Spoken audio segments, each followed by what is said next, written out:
Welcome back. One final point before we go tonight. Breaking, Senator Bernie Sanders tweeted, Senate Republicans just released the schedule of hearings, committee markups, and public testimony for their health care bill. This is the picture he posted with his tweet. It's a blank piece of paper. That's funny. Here I thought that blank piece of paper was a list of all the countries where socialism works, or the names of all the politicians in the Washington swamp who didn't exempt themselves from Obamacare and the insane premiums, unreachable deductibles, and dwindling plans and choice of doctors. Senator Sanders, are you sure that blank piece of paper isn't all the evidence Democrats have collected to prove President Trump colluded with Russia and Putin? Or perhaps the evidence Democrats have to prove that President Trump obstructed justice to impede the Russia investigation? Here I thought that blank page was fired FBI Director James Comey's notes on his meeting with Obama's Attorney General Loretta Lynch, in which Lynch directed Comey to refer to the Hillary Clinton email investigation as a matter. Just a pure coincidence that the word matter was an official Hillary Clinton campaign talking point about the emails. Or is that empty page a list of all the Christians Senator Sanders thinks are fit to serve in office?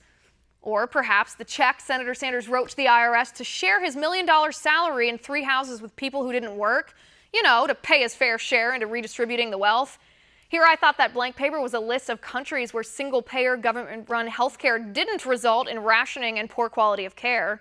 Or perhaps the number of criminals deterred by a gun-free zone, or a list of Planned Parenthood executives who actually care about women's health care. Senator Sanders, are you sure that blank paper isn't a list of the names of all the feminists who decried female genital mutilation after the doctor in Michigan was indicted for mutilating 2 little Muslim girls? Or perhaps it's the names of the climate scientists who questioned your progressive climate change agenda and actually kept their jobs after that. Or a list of the conservatives your party hasn't called racist in the past year and a half. I thought that blank page was the number of rich people who will stay rich under your crazy economic ideas, the number of small businesses who can afford to pay your $15 an hour minimum wage and still stay open.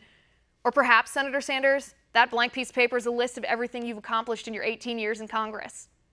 And that's my final point. You can reach me on Twitter at Liz_Wheeler. If you liked the show, please send me an email at oann.com/contact. In the meantime, catch us here tomorrow at 9 p.m. Eastern. And until then, have a good night.